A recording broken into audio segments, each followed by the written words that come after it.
오늘 본문은 누가복음 15장 11절부터 14절까지 하고 15장 21절부터 22절까지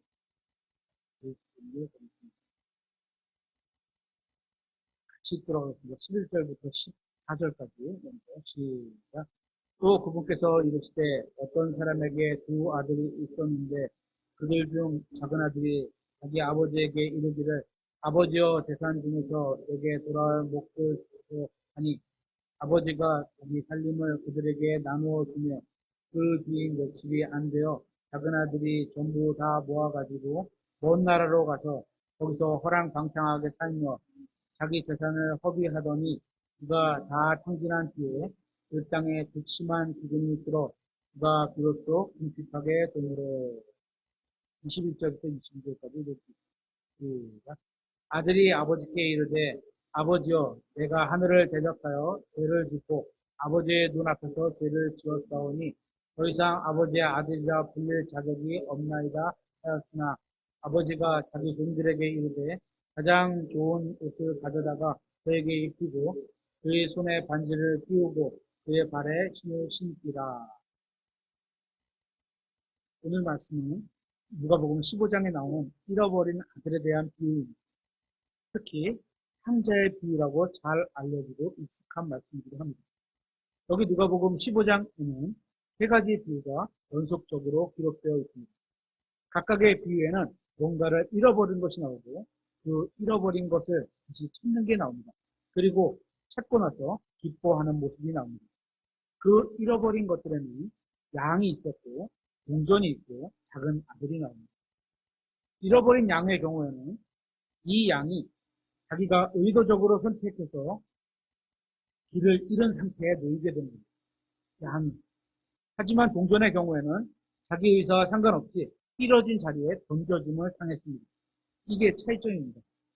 양은 자기 선택에 의해서 다른 것에 관심을 두다가 목자를 떠나갔습니다.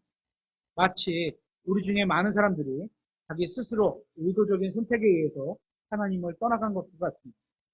그는 자기 스스로 하나님을 거절합니다. 주님의 진리를 거절합니다. 하나님의 말씀을 거절합니다.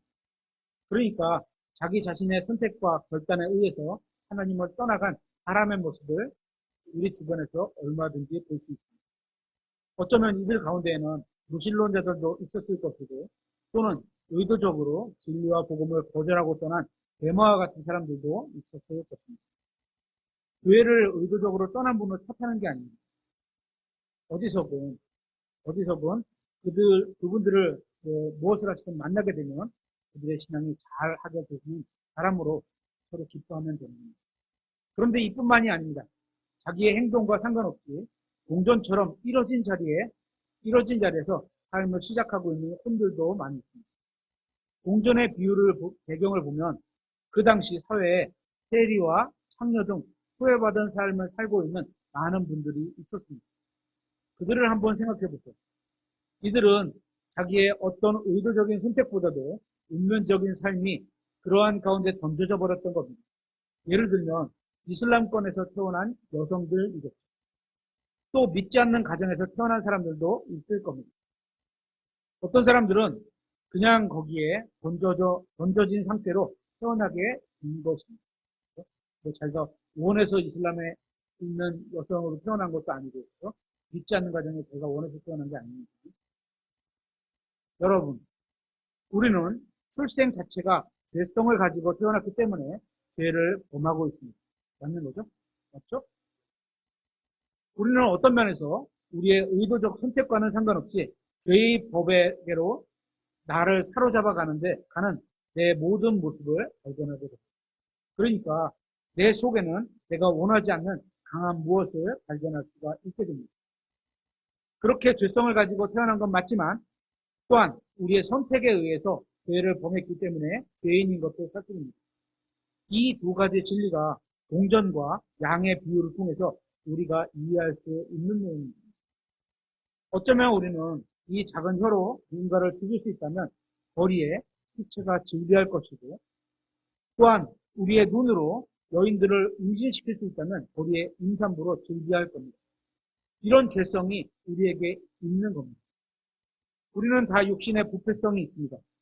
그러니까 잃어진 양과 잃어버린 동전의 비유의 말씀을 통해서 우리의 먼 곳에서만 잃어버린 사람이 있는 것은 아닌 겁니다. 우리와 아주 가까운 곳에 잃어진 상태에 있는 분들을 발견할 수 있습니다. 내 근처에서, 내 가족 안에서, 또 내 직장 안에서 나와 가장 가까운 거리에는 주님의 복음을 필요로 하는 사람들이 너무나 많이 있습니다. 그러니까 구원받아야 하는 사람들을 우리 주변에서 쉽게 볼 수 있다는 겁니다. 어쩌면 우리 교회 안에도 어린아이들 중에는 아직까지 잃어진 혼들이 있을 수도 있습니다. 오늘 우리가 살펴보려는 본문은 그 유명한 탕자의 비유입니다. 지난 2000년 동안 수많은 사람들이 이 말씀을 통해서 자신의 죄를 회개하고 사망에서 생명으로 옮겨가도록 도운 위대한 말씀이라고 생각합니다. 이 말씀을 통해서 죄인이 어떻게 하나님께로 돌아오게 되었는지, 그리고 하나님께서 이 죄인을 어떻게 만나주셨는지를 한번 살펴보려고 하는 겁니다. 첫째 살펴보려고 하는 내용은 여기에 나오는 탕자는 누구를 나타내고 있는가입니다. 구원받지 못한 죄인일까요? 아니면 타락한 그리스도입니까? 이것도 논쟁이 분분하지만 우리가 논쟁하기보다는 문맥이 어떤지를 통해서 살펴보면 알 수 있습니다. 누가복음 15장 2절 한번 보겠습니다.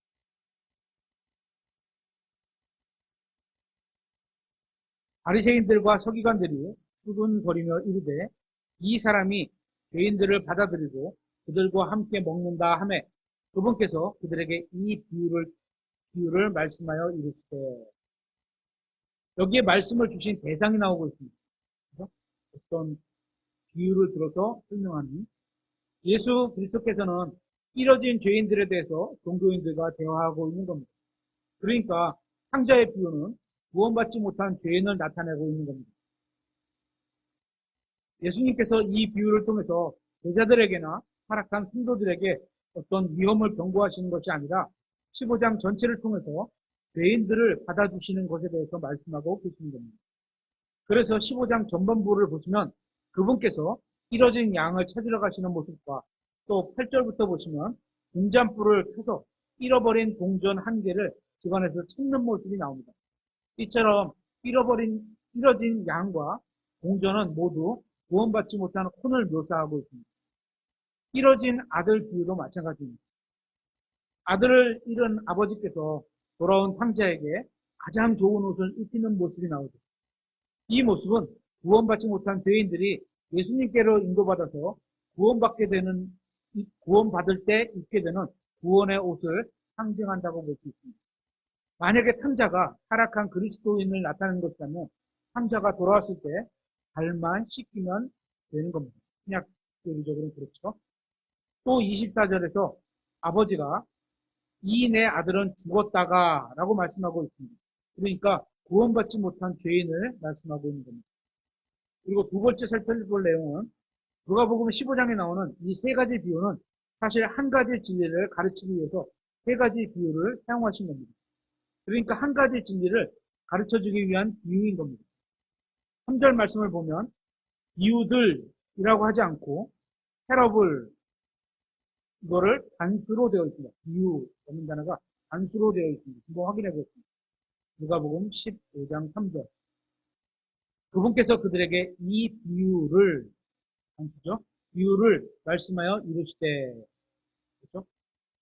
그렇게 첫 번째 비유인 4절을 보면 너희 중에 어떤 사람에게 양 100마리가 있는데 그가 그것들 중에 한 마리를 잃어버리며, 이렇게 돼 있고, 두 번째 비유 8절을 보면 어떤 여자에게 드라크마 10개가 있는데 그녀가 한 개를 잃어버리면, 저것도 돼 있고, 또 세 번째 비유 11절 13절을 보면 그분께서 이르시되 어떤 사람에게 두 아들이 있었는데 13절에 그 뒤 며칠이 안 되어 작은 아들이 전부 모아가지고 먼 나라로 가서, 이처럼 세 개의 단락이 나눠져 있지만 영어 성경으로 보면 문맥이 and로 연결되어 있는 것을 보게 됩니다.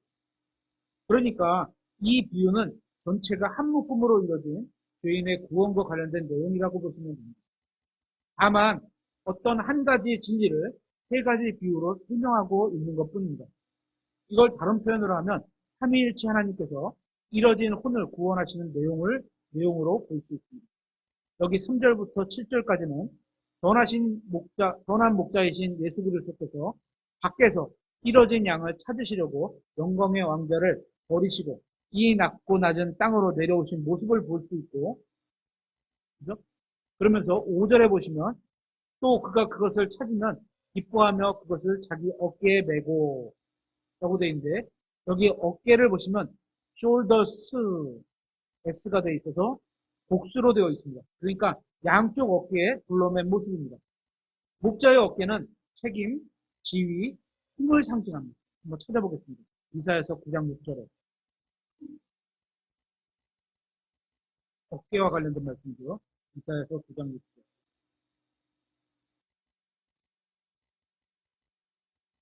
찾은 양을 어깨에다 메셨죠. 양쪽 어깨에 메신 겁니다. 이는 한 아이가 우리에게 태어났고 한 아들이 우리에게 주어졌는데 그의 어깨에는 어깨가 있죠. 정권이 놓이고, 어깨에 올려와 있는 게 정권이군요. 그래서 그의 이름은 놀라우신 분, 구원자, 강하신 하나님, 영존하는 아버지, 평화의 통치자라 할 것이기 때문이라고 말씀하고 있습니다. 그분의 어깨에는 정권이 놓여 있다고 말씀하고 있습니다. 그러니까 통치하실 정권만큼이나 찾은 양 한 마리를 중요하게 여기시는 걸 볼 수 있습니다. 어깨에다 올려놓습니다. 질질질 코에다 수레를 메고서 끌고 가는 게 아니고, 그죠? 어깨에다 메고 귀한 거 가지고 오시지. 어깨는 거듭난 우리가 그분 안에서 누리고 있는 지위를 나타내고 있습니다. 우리는 그분의 어깨 위에 놓여 있습니다. 그리고 8절부터 10절까지는 성령님의 역사를 보여주고 있습니다.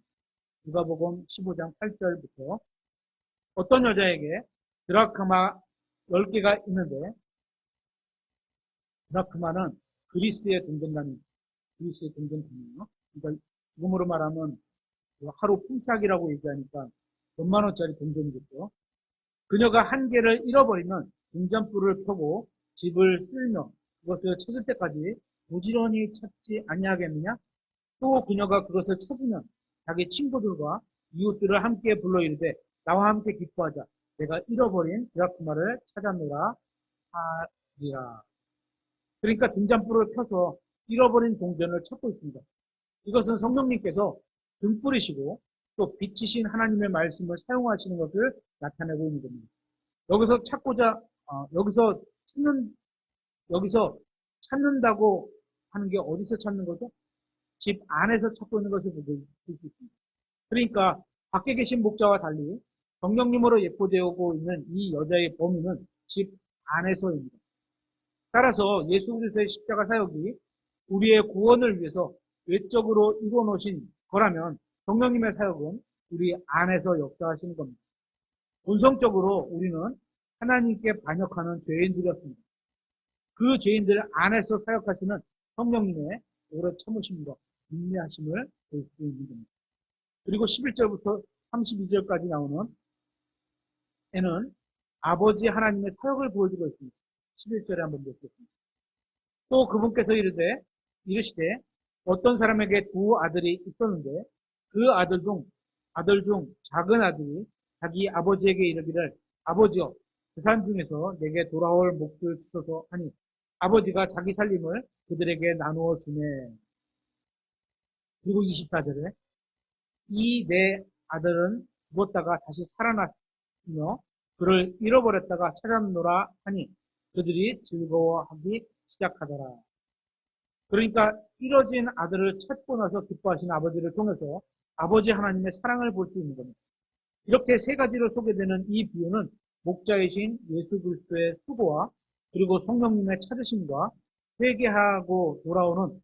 회개하는 죄인을 기꺼이 받아주시는 아버지 하나님, 이렇게 삼위일체 하나님에 대한 세 가지 신격의 사역을 잘 보여주고 있는 겁니다. 그렇게 죄인들로 예표된 양과 동전과 탕자를 통해서 놀라운 모습을 발견할 수 있습니다. 양은 다른 데서 정신이 팔려서 집으로 가는 길을 잃어버렸습니다. 양이 잃어버린 거예요. 그죠? 주인이 잃어버린 게 아니에요. 이 양의 모습 속에서 죄인의 어리석음을 볼 수 있습니다. 또 잃어버린 동전을 통해서는 생명이 없는 물건, 즉 죄인들의 영적으로 죽어있는 모습을 그려주고 있습니다. 그리고 방탕한 아들의 모습 속에서는 하나님으로부터 멀리 떨어져 있는 죄인들의 도덕적인 상태를 보여주고 있는 겁니다. 이렇게 초점은 다 다르지만 처음 두 비유에서는 목자와 여자가 뭔가를 찾고 있었습니다. 둘 다 똑같이 잃어버린 죄인을 찾고 있는 겁니다. 그렇게 하나님께서는 인간의 몸을 입고 죄인들을 찾아오셨습니다. 우리가 이 비유를 접하게 되면 자연히 마음속에 이런 질문이 생길 수 있습니다. 그렇게 하나님께서 죄인을 찾아오셨다면 죄인의 입장에서는 가만히 있어도 되는 걸까요? 하나님은 찾아오셨는데 하나님의 죄인을 찾아오신 것은 그분의 사랑 때문입니다. 그러면 죄인은 무엇을 해야 할까요? 아무것도 안 해도 될까요? 죄인을 향해 다가오신 하나님 앞에서 죄인인 내가 해야 할 일이 뭘까요? 그 답을 주시기 위해서 여기에 탕자의 비유를 통해 말씀하시는 겁니다. 앞에서 말한 두 개의 비유와는 달리 이 세 번째 비유는 죄인의 입장에서 의지적인 결단의 선택을 상당 부분 강조하고 있는 것을 보게 됩니다. 한번 찾아보겠습니다. 요한복음 1장 12절입니다.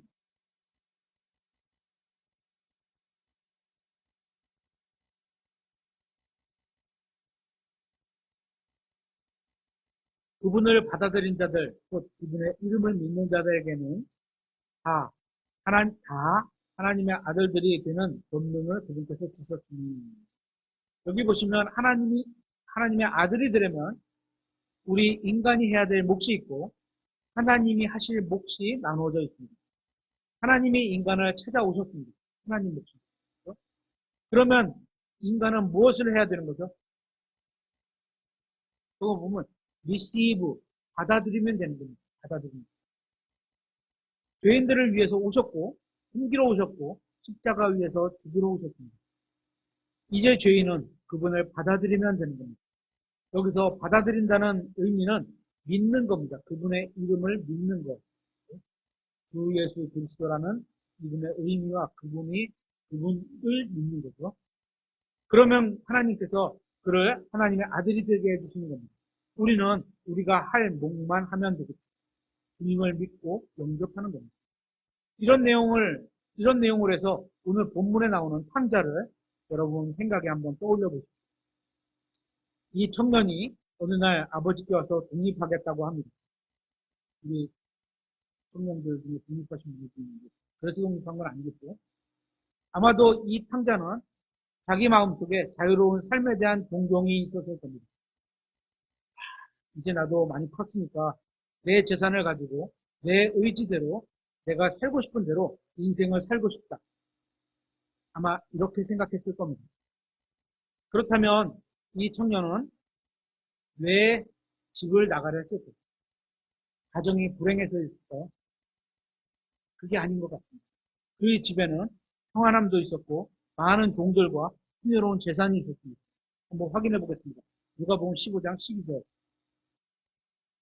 그들 중 작은 아들이 자기 아버지에게 이르기를 아버지여 재산 중에서 내게 돌아올 몫을 주소서 하니 아버지가 자기 살림을 그들에게 나누어 주면 아들 큰아들도 줬나 봐요. 똑같이 나눠줬나 봐요. 똑같이는 모르겠지만 나눠줬나 봐요. 작은 아들이 아버지 앞에 나와서 자신에게 돌아올 유산의 몫을 달라고 했을 때 아버지는 아들의 의사를 존중해서 재산을 나눠줬습니다. 이걸 보면 이 탕자의 아버지는 대단히 신사적이고 아들을 인격적으로 대하는 굉장히 좋은 아버지였을 겁니다. 그럼에도 불구하고 이 아들의 마음속에는 아버지에 대한 불만과 또 집안에 대한 불만이 있었습니다. 그래서 어디로 갔습니까? 먼 나라로 떠나갔습니다. 여러분은 성경에서 말씀하시는 근본적인 죄가 뭔지 아십니까? 근본적인 범죄는 인간이 하나님을 떠나가는 데서 시작하는 겁니다. 많은 신자가 이 본문을 읽으면서 아버지는 하나님이시오, 탕자는 자기 자신의 모습으로 적용해서 내가 탕자였네 라고 고백하게 될 겁니다. 그렇죠? 저도 그랬어요. 마귀는 탕자의 마음속에 아버지를 떠나서 유토피아를 꿈꾸도록 망상을 심었습니다. 마침내 이 탕자는 재물을 다 모아가지고 먼 나라로 떠났습니다. 이 먼 나라에는 아버지의 훈계도 없고 아버지의 간섭도 없고 그런 먼 나라를 향해서 출발했습니다. 그 나라는 어떤 종교의 구례도 없고 도덕의 사슬도 없고 하나님을 의식할 필요도 없이 내가 내 인생의 주인이 되어서 나를 위해서 살아가는 그런 나라가 먼 나라입니다. 이 먼 나라는 하나님으로부터 멀리 떨어져 있는 세상을 말하는 겁니다. 온 세상은 현재 사악한 자 가운데 놓여 있습니다. 마귀가 통치하는, 마귀가 세상을 통치자로 있잖아요. 아담의 죄의 결과로 사람은 하나님과 분리되었습니다.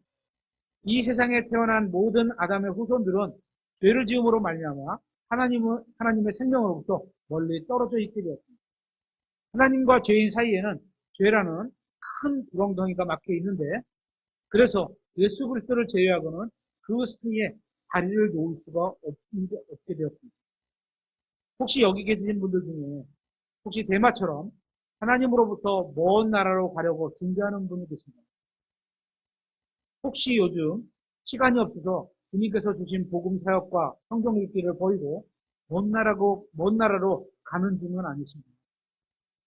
기도할 때나 예배를 드릴 때 별로 진정한 기쁨이 없어서 자신이 먼 나라로 가고 있는 것은 아닙니까? 그렇다면 여러분은 상자가 있었던 그 먼 나라로 가고 있는 중입니다. 그래서 13절에 누가복음 15장 13절에 그 뒤 며칠이 안 되어 작은 아들이 전부 다 모아가지고 며칠이 안 됐습니까? 먼 나라로 가서 거기서 호랑방탕하게 살며 자기 재산을 허비하더니. 하나님을 떠난 인간에게는 반드시 찾아오는 위기가 있습니다. 성경은 탕자가 방탕하게 재산을 허비했다고 말씀합니다. 구범도 없고 도덕도 없고 참된 길이 아닌 삶 속에 빠져버린 탕자의 모습을 엿볼 수 있습니다. 이 청년은 아버지로부터 받은 많은 재산을 몽땅 탕진했다고 얘기를 합니다. 죄가 모든 것을 빼앗아가 버린 겁니다. 여러분, 죄는 적당한 정도에서 끊을 수 있는 게 아닙니다. 중간에 적당히 끊을 수 없습니다. 부모님들이 우리 아이들에게 한번 게임하라고 스마트폰을 한번 줘보십시오. 적당히 되나요? 잘 안 되죠? 강제성이 있어야죠. 그죠? 소리든 게임이든 스스로가 적당히 할 수 없습니다. 이게 죄악의 속성이요, 본질입니다. 탕자는 자기 자신의 모든 것을 탕진한 후에야 말할 수 없는 허무감에 빠졌습니다. 첫째 아들의 말에 의하면 30절에 첫째 아들의 말에 의하면 이 탕자가 호랑방탕에서 창녀와 다 써버렸다고 얘기를 합니다. 이제 돈은 떨어졌고 술잔은 비었습니다. 세상 친구들은 다 떠났고 이제 고독만 남았습니다. 게다가 거주하고 있는 지역에 큰 기근까지 붙였습니다. 그럼에도 불구하고 탕자는 귀향을 결심하지 않고 자기 힘으로 어떻게든 해결해 보려고 최선을 다해봅니다. 15절에 그가 가서 그 나라의 한 국민에게 붙으니 그 사람이 그를 자기 들로 보내어 돼지들을 먹이게 하니라. 이게 탕자의 마지막 자존심입니다. 이런 여건들을 통해서 이 탕자는 세상에서 흔히 볼 수 있는 사람을 대표하고 있는 겁니다. 비로소 자신이 궁핍하게 되었다는 사실을 스스로 회복할 수 없다는 사실을 깨달은 겁니다. 완전히 끝났습니다. 이제 여기서부터가 한 죄인이 구원받는 소망이 시작됩니다. 저도 그랬고 많은 사람들이 갖고 있는 거 다 잃어야지 않아요. 어떤 사람은 건강을 잃어야지 알게 되고 어떤 사람은 재산을 잃어야지 알게 되고 어떤 사람은 가족을 잃어야지 알게 되고 오늘날 큰 기근이 있는 먼 나라에 살고 있는 많은 사람들이 있습니다. 그런데 그것을 인식하지 못하고 사는 사람들이 많은 것 같습니다. 비극인 것. 이 세상에 살면서 영적 빈곤을 만족하고 있는 겁니다. 이들은 세상이 충족시켜주지 못하는 것에 대해 어떠한 피해도 느끼지 못하고 있습니다. 그런데 여기 나온 탕자는 이 세상의 모든 것이 헛되구나. 영이 고통을 느끼는 자신을 발견하게 된 겁니다. 여러분은 자신의 영적 상태가 궁핍하다는 사실을 발견하셨습니다. 이런 상태를 깨달을 수 있는 영적 안목이 있어야 합니다. 하나님의 사랑이 여러분의 마음에 채워지기 전까지는 이 세상의 그 어떤 것도 여러분을 채워주지 못한다는 것을 깨달아야 합니다. 밑빠진 독에 세상에 돈과 명예와 친구로 계속 채우려고 해도 채워지지 않는 공허함을 느껴야 합니다. 하나님만이 채울 수 있는 마음에 큰 공간이 있다는 것을 알아야 합니다. 마음에 큰 공허함을 느끼는 것은 그때가 바로 구원받아서 행복해질 수 있는 기회를 얻은 겁니다. 계속해서 17절에 그가 정신을 차리고 이르되 내 아버지께는 빵이 풍족하여 나눠줄 수 있는 품꾼들이 얼마나 많은가. 그런데 나는 굶어 죽는구나. 여기 보시면 그가 정신을 차렸다고 했는데 영어 성경으로 보면 He came to himself 이렇게 되어 있습니다. He came to himself. 직역하면 그가 자기 자신에게로 돌아왔다는 뜻입니다. 자신을 되찾은 겁니다. 그러니까 죄인이 하나님께로 돌아오기 전에 먼저 자기 자신에게 돌아와야 하는 겁니다. 상자는 문득 자신을 생각하기 시작했습니다. 아버지를 떠날 때 사실은 자기 스스로가 자기를 잃어버린 겁니다. 자아를 상실한 겁니다.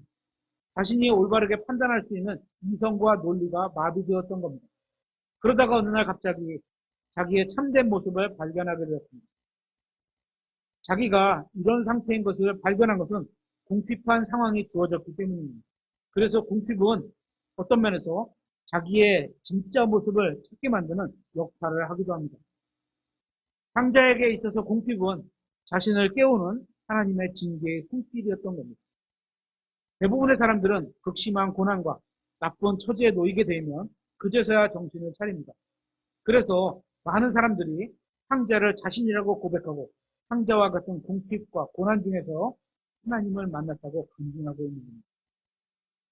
시편 107편 17절에 보면 어리석은 자들은 자기 범법과 불법들로 인해 고난을 받나니 어리석은 자들은 자기가 불법을 저질러서 죄를 저질러서 고난을 받게 된다고 말하고 있습니다.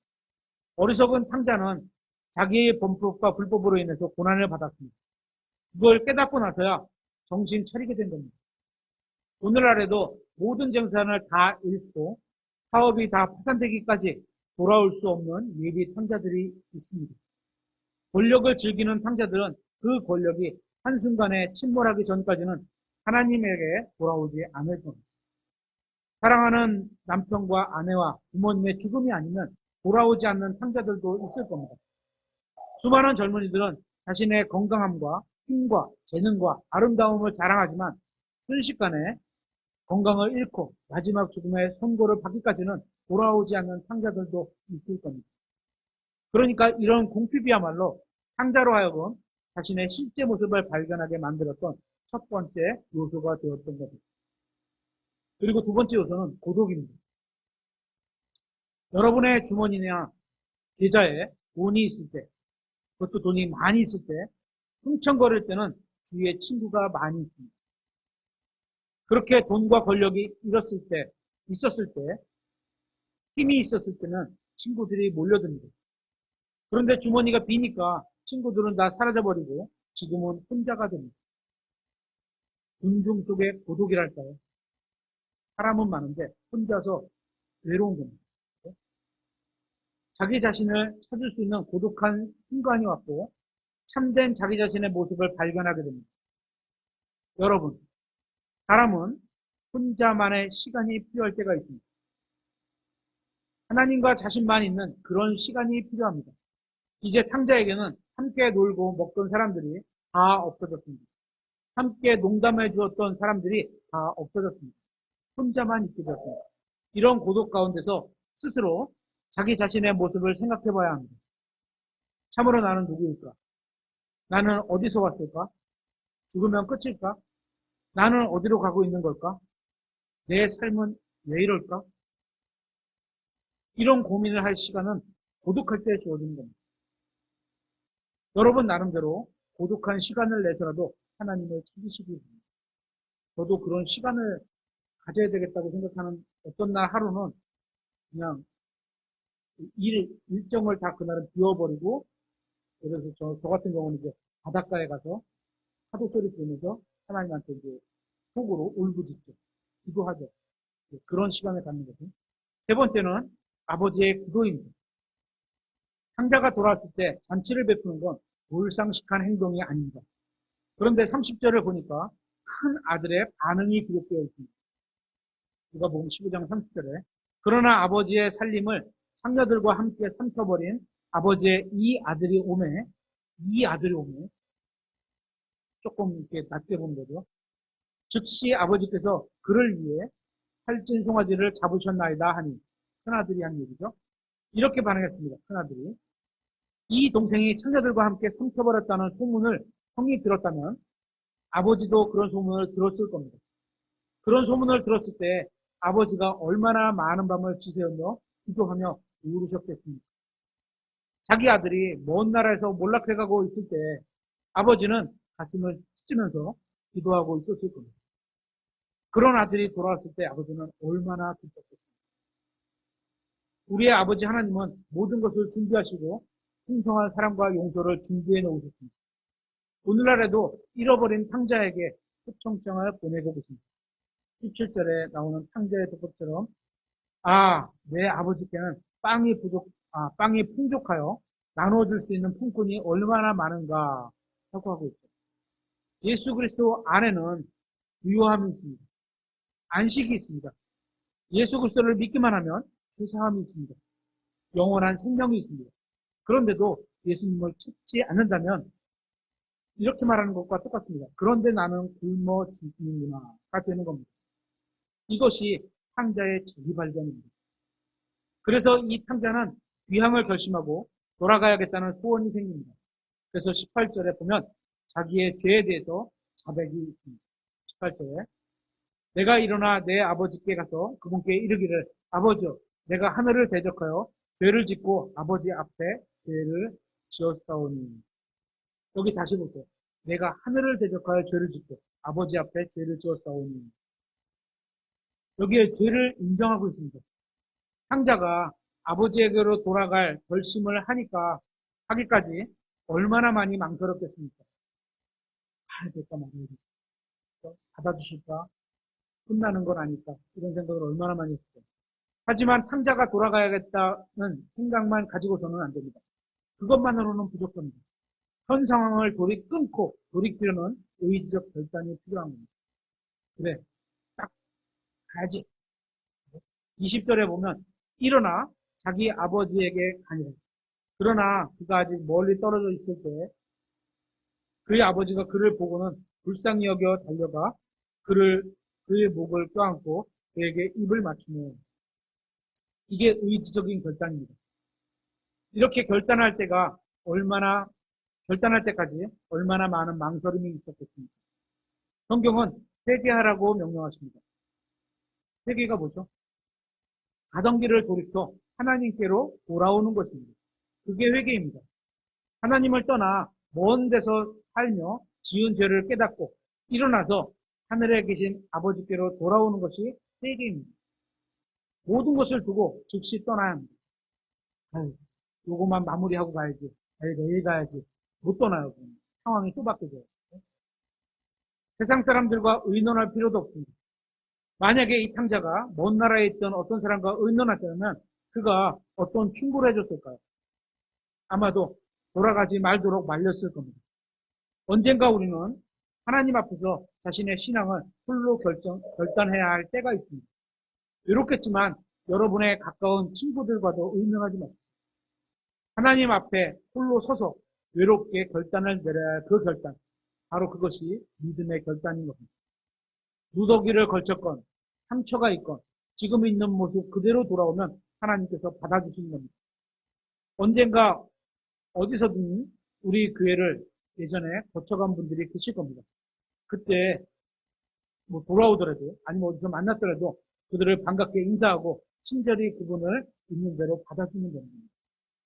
탕자가 자기 죄에 대해서 스스로 고백하는 걸 보세요. 18절에 내가 일어나 내 아버지께 가서 그분께 이르기를 아버지여 내가 하늘을 대적하여 죄를 짓고 아버지 앞에 죄를 지었사오니 더 이상 아버지의 아들이라 불릴 자격이 없나이다.